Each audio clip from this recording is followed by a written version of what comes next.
ఓం శ్రీమాత్రే నమః. ఛానల్లోకి స్వాగతం అండి. జూలై నెలలో ప్రాణం పోయినా సరే వృషభ రాశి వారు ఈ 3 తప్పులు చెయ్యకండి. ఈ రాశి వారు ఈ పనులను చేసినట్లయితే నష్టం తప్పదు. ఉన్నదంతా పూడ్చుకుపోయి రోడ్డు మీదికి వస్తారు.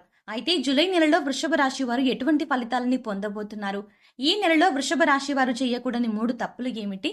అలాగే ఈ సమయంలో మరింత అభ్యున్నతిని పొందడం కోసం మీరు చేయవలసిన దేవతారాధనతో పాటుగా పాటించవలసిన పరిహారాల గురించి ఈ వీడియోలో వివరంగా తెలుసుకుందాం. కానీ అంతకంటే ముందుగా మీరు కనుక మన ఛానల్ని సబ్స్క్రైబ్ చేసుకోకపోతే వెంటనే సబ్స్క్రైబ్ చేసుకొని పక్కనే ఉన్న బెల్ ఐకాన్ నొక్కి ఆల్ సెలెక్ట్ చేసుకుంటే మేము ఇలాంటి వీడియోస్ అప్లోడ్ చేయగానే ముందుగా మీకు నోటిఫికేషన్ వస్తుంది. వృషభ రాశి వారికి చదువు పట్ల ఆసక్తి ఎక్కువగా ఉంటుంది. మంచి పనులను చేస్తారు. సొంతంగా డబ్బు సంపాదించి ఖర్చు చేయాలనుకుంటారు. ఎట్టి పరిస్థితుల్లోనూ ఇతరుల డబ్బులు ఖర్చు చేయడానికి ఇష్టపడరు. ఎటువంటి పరిస్థితుల్లోనైనా సరే నవ్వుతూ ఉంటారు. పరిస్థితులను తమకు అనుగుణంగా మార్చుకునే సామర్థ్యం వీరిలో ఉంటుంది. వీరు సాధారణంగా ఎవరి జోలికి వెళ్లరు. ఎవరైనా వీళ్ళ జోలికి వస్తే మాత్రం వదలరు. బ్రాడ్ మైండ్ కలిగి ఉంటారు. వీరికి కాస్త బద్ధకం ఎక్కువగా ఉంటుంది. మీరు ఇష్టం ఉంటే మాట్లాడతారో, ఇష్టం లేకపోతే అక్కడితోనే కట్ చేసేస్తారు. కానీ మనసులో ఒకటి బయటకు ఒకటి పెట్టుకొని మాట్లాడరు. సహజంగా వీరు ఎదుటి వారితో ఎక్కువగా పని చేయించుకోవాలి అనుకుంటారు. ఏదైనా పనిలో మీరు ఇన్వాల్వ్ అవ్వడానికి టైం పడుతుంది. కానీ ఒక్కసారి ఇన్వాల్వ్ అయితే శ్రద్ధగా పూర్తి చేస్తారు. వీరికి ఆధ్యాత్మిక భావాలు అధికంగా ఉంటాయి. కానీ ప్రత్యేకించి ఆధ్యాత్మిక నియమాలను పాటించాలి అనే ఆలోచన వీరికి ఉండదు. ఏదైనా కార్యసాధన మీద దృష్టి బాగా పెడతారు. సందర్భాన్ని బట్టి చిన్న చిన్న అబద్ధాలు కూడా ఆడతారు. వృషభ రాశి వారు మతం, దైవం, ఆధ్యాత్మికత మీద ఆసక్తి ఎక్కువగా ఉంటుంది. ఆధ్యాత్మిక కార్యక్రమాల్లో ఎక్కువగా పాల్గొంటారు. వీరికి పరిస్థితులు అనుకూలించినట్లయితే తప్పకుండా ఎదుటి వారికి సహాయం చేస్తారు. అయితే వీరు జూలై నెలలో ఎటువంటి ఫలితాలను పొందుతారు అనే విషయాన్ని గురించి చూసుకున్నట్లయితే వృత్తి వ్యాపారాల్లో మంచి ఫలితాలని పొందుతారు. ముఖ్యంగా వీరు ఎప్పటి నుంచో వ్యాపారాన్ని అభివృద్ధి చేయాలి, విస్తరింప చేయాలి అనే ఆలోచన చేస్తున్నట్లయితే కనుక ఈ సమయంలో వ్యాపారాన్ని విస్తరింపే చేసే అవకాశాలు ఎక్కువగా కనిపిస్తున్నాయి. కానీ వ్యాపారాన్ని అభివృద్ధి చేసేటప్పుడు ఒక ప్రణాళిక వేసుకొని దాని ప్రకారం చేయడం వల్ల మంచి ఫలితాలని పొందుతారు. భాగస్వామ్య వ్యాపారం చేయాలి అనుకునేవారు ఈ సమయంలో జాగ్రత్తగా ఉండాలి. ఆర్థిక లావాదేవీల విషయంలో ఎప్పటికప్పుడు జాగ్రత్తలు తీసుకోవాలి. చదువు పూర్తయి ఉద్యోగం కోసం ఎదురు చూస్తున్న వారికి కూడా ఈ సమయం అనుకూలంగా ఉంటుంది. మంచి ఉద్యోగాన్ని పొందుతారు. ఇప్పటికే ఉద్యోగం చేస్తున్న వారు ఉద్యోగంలో ప్రమోషన్ కోసం వెయిట్ చేస్తున్నట్లయితే కనుక ఈ సమయంలో ఖచ్చితంగా ప్రమోషన్ పొందుతారు. కానీ మీకు ఇచ్చిన పనిని సకాలంలో పూర్తి చేయడం మంచిది. సహా ఉద్యోగుల సహకారాన్ని పొందుతారు. ఏదైనా నూతన ప్రాజెక్ట్ ప్రారంభించాలి అనుకున్నట్లయితే కనుక ఈ సమయంలో ఆ ప్రాజెక్ట్ను ఏ టైంలో కంప్లీట్ చేస్తారు. దీనివల్ల పై అధికారుల నుంచి మంచి మంచి ప్రశంసలని పొందుతారు. ఆర్థికంగా అనుకూలంగా ఉంటుంది. గతంలో బ్యాంక్ లోన్ల కోసం ప్రయత్నించినట్లయితే అటువంటివి కాస్త ఆలస్యంగా వచ్చే అవకాశం ఉంటుంది. మీ శ్రమకు తగిన విధంగా ఆదాయం వస్తుంది. అదేవిధంగా ఖర్చులు కూడా అధికంగానే ఉంటాయి. డబ్బులు లేవు అని అనకుండా డబ్బు ఎప్పుడూ మీ చేతిలో ఉంటుంది. ఆత్మవిశ్వాసంతో పనులన్నీ పూర్తి చేస్తారు. మంచి లాభాలని పొందుతారు. తెలిసిన వారే కదా అని గుడ్డిగా నమ్మి అప్పు ఇవ్వటం వంటి కొన్ని సందర్భాల్లో డబ్బు నష్టపోయే అవకాశం ఉంది. కనుక డబ్బు విషయంలో జాగ్రత్తగా ఉండటం మంచిది. సరైన విధంగా డబ్బును పొదుపు చేసుకోవడం వల్ల స్థిరాస్తులను కొనుగోలు చేసే అవకాశాలు వస్తాయి. కుటుంబ సౌఖ్యం లభిస్తుంది. కుటుంబంలో స్నేహపూర్వక వాతావరణం ఏర్పడుతుంది. సంఘంలో గౌరవ మర్యాదలు పొందుతాయి. శుభ కార్యక్రమాలు నిర్వహించడానికి చేసే ప్రయత్నాలన్నీ దిగ్విజయంగా పూర్తవుతాయి. కుటుంబ సభ్యులతో కానీ, మీ జీవిత భాగస్వామితో కానీ, మీ చుట్టుపక్కల వారితో ఏవైనా విభేదాలు ఉన్నట్లయితే ఈ సమయంలో అవి పూర్తిగా తొలగిపోతాయి. అందరితో కలిసి ఆనందంగా ఉండగలుగుతారు.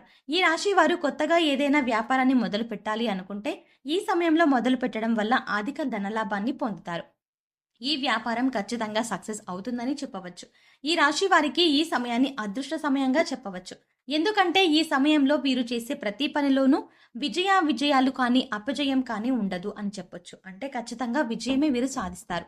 ఈ రాశి వారికి కెరియర్ పరంగా కొత్త కొత్త అవకాశాలు అనేవి రాబోతున్నాయి. విద్యార్థులు ఈ సమయంలో అనుకూలమైన ఫలితాలని పొందుతారు. ఇతర వ్యవహారాలపై దృష్టి పెట్టకుండా చదువు పట్ల ఏకాగ్రతను కలిగి ఉండటం వల్ల అనుకున్న ఫలితాలను పొందుతారు. దీనివల్ల సమాజంలో మంచి గుర్తింపు, గౌరవం కలుగుతుంది. ఈ సమయంలో స్కాలర్షిప్లు పొందే అవకాశాలు కూడా కనిపిస్తున్నాయి. విదేశాలకు వెళ్ళాలి అని ప్రయత్నం చేసేవారు ఈ సమయంలో ప్రయత్నాలు గట్టిగా చేయవలసి ఉంటుంది. చిన్ననాటి స్నేహితులతో కలిసి విహారయాత్రలను చేసే అవకాశాలు కనిపిస్తున్నాయి. ఈ సమయంలో వీరికి మోకాల నొప్పులు అధికంగా ఉంటాయి. చర్మ వ్యాధులు, గుండెకు సంబంధించిన వ్యాధులు, రక్తపోటు, థైరాయిడ్, కాళ్లవాపులు వంటి అనారోగ్య సమస్యలు ఇబ్బంది పెడతాయి. కనుక ఎటువంటి అనారోగ్య సమస్య వచ్చినా సరే వెంటనే డాక్టర్ను సంప్రదించడం మంచిది. ఈ రాశిలో పుట్టిన వారికి లాభ నష్టాలు సమానంగా ఉంటాయి. పెట్టుబడి పెట్టేటప్పుడు అనుభవజ్ఞ సలహాలు తీసుకోవడం మంచిది. మీరు ఎవరితోనైనా సరే తొందరగా కలిసిపోతారు. వీరికి జాలి, దయ అధికంగా ఉంటాయి. వీరి తెలివితేటలతో స్వతహాగా ఉద్యోగాన్ని సంపాదించుకునే సామర్థ్యం వీరిలో ఉంటుంది. స్వయం కృషితో అనుకున్న లక్ష్యాలను సాధిస్తారు. ఈ రాశి వారికి స్నేహం, ప్రేమ లాంటి అంశాలు మిథున రాశి వారితో, సింహ రాశి వారితో, కన్యా రాశి వారితో, ధనుసు రాశి వారితో, మీన రాశి వారితో, వృషభ రాశి వారితో అనుకూలంగా ఉంటుంది. మీరు ఈ సమయంలో చేయకూడని 3 తప్పులు ఏమిటి అనే విషయాన్ని చూసుకున్నట్లయితే, వీరు మొండితనాన్ని తగ్గించుకోవాలి. లేదంటే లేనిపోని ఇబ్బందులను ఎదుర్కొంటారు. చాలా సందర్భాల్లో అందరికీ దూరంగా ఉంటారు. ఇది చాలా ప్రమాదం అన్న విషయాన్ని గుర్తుంచుకోవాలి. స్నేహితులు కానీ, పై అధికారులు కానీ, సహోద్యోగులు కానీ వచ్చినప్పుడు వారితో కలిసి మాట్లాడండి. పలకరించిన తర్వాత మీ పనిలో మీరు ఉండటం వల్ల ఎదుటి వాళ్ళు మిమ్మల్ని తక్కువ అంచనా వేసే అవకాశాలు కనిపించవు. ఎవరైతే వీరికి స్థిరత్వం లేదు అని అనుకుంటారో అటువంటి వారికి సరైన సమాధానం చెప్పాలి.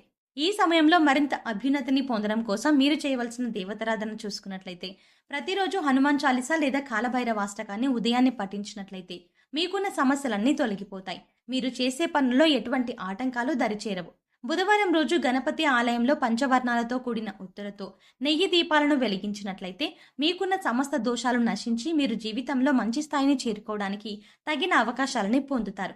శుక్రవారం రోజు అమ్మవారి ఆలయంలో లక్ష్మీ చందనంతో అభిషేకం చేసి లక్ష్మీ ప్రమిదల్లో దీపారాధన చేసినట్లయితే ఈ రాశి వారు 1,00,000 రెట్లు ఉన్నతమైన ఫలితాలని పొందుతారు. మంచి ధనాదాయం మీకు సిద్ధిస్తుంది. శనివారం రోజు వెంకటేశ్వర స్వామి ఆలయాన్ని సందర్శించి స్వామివారికి తులసిమాలలు సమర్పించడం వల్ల మీకు విశేషమైనటువంటి శుభ ఫలితాలను సిద్ధిస్తాయి. ఈ సమయంలో ఎదురయ్యే ప్రతికూల పరిస్థితులను అనుకూలమైన ఫలితాలుగా మార్చుకోవడం కోసం వీరు పాటించవలసిన పరిహారాలను చూసుకున్నట్లయితే, గురు, రాహు, శని స్తోత్రాలు చదువుకోవడం వల్ల చాలా మంచి ఫలితాలు పొందుతారు. పడమరకి, ఉత్తరానికి మధ్యలో ఉన్న వాయువ్య మూలలో సంజీవని పర్వతం ఎత్తిన ఆంజనేయ స్వామి పటాన్ని ఉంచి పూజించినట్లయితే మీరు చేసే ప్రతి పని ఖచ్చితంగా ఎటువంటి ఆటంకాలు లేకుండా విజయవంతమవుతాయి. ఈ పరిహారం చేసిన తర్వాత మీరు చేసే పనులు వేగవంతంగా పూర్తవుతాయి. సోమవారం రోజు రావి చెట్టు చుట్టూ ప్రదక్షిణలు చేసి ఆవు నెయ్యితో దీపాన్ని వెలిగించినట్లయితే అనుకూలమైన ఫలితాలని పొందుతారు. అదేవిధంగా సోమవారం రోజు ఉపవాస నియమాలను పాటిస్తూ విష్ణు సహస్రనామాన్ని పారాయణం చేసినట్లయితే వీరి జీవితంలో విశేషమైన అదృష్టం వరిస్తుంది. సో చూసారు కదండి, జూలై నెలలో వృషభ రాశి వారు ఎటువంటి ఫలితాలని పొందబోతున్నారు, ఈ నెలలో వృషభ రాశి వారు చేయకూడని 3 తప్పులు ఏమిటి, అలాగే ఈ సమయంలో మరింత అభ్యున్నతిని పొందడం కోసం మీరు చేయవలసిన దేవతారాధనతో పాటుగా పాటించవలసిన పరిహారాల గురించి ఈ వీడియోలో వివరంగా తెలుసుకున్నాం కదా. ఈ వీడియో మీకు నచ్చినట్టయితే లైక్ చేయండి. మీ ఫ్రెండ్స్ అండ్ ఫ్యామిలీ మెంబర్స్లో ఎవరైనా వృషభ రాశి వారు ఉన్నట్లయితే వారితో ఈ వీడియోని షేర్ చేసుకోవడం మాత్రం మర్చిపోకండి. ఇప్పటి వరకు మీరు కనుక మన ఛానల్ని సబ్స్క్రైబ్ చేసుకోకపోతే వెంటనే సబ్స్క్రైబ్ చేసుకొని పక్కనే ఉన్న బెల్ ఐకాన్ నొక్కి ఆల్ సెలెక్ట్ చేసుకుంటే మేము ఇలాంటి వీడియోస్ అప్లోడ్ చేయగానే ముందుగా మీకు నోటిఫికేషన్ వస్తుంది. మరో చక్కటి వీడియోతో మళ్ళీ కలుద్దామండి.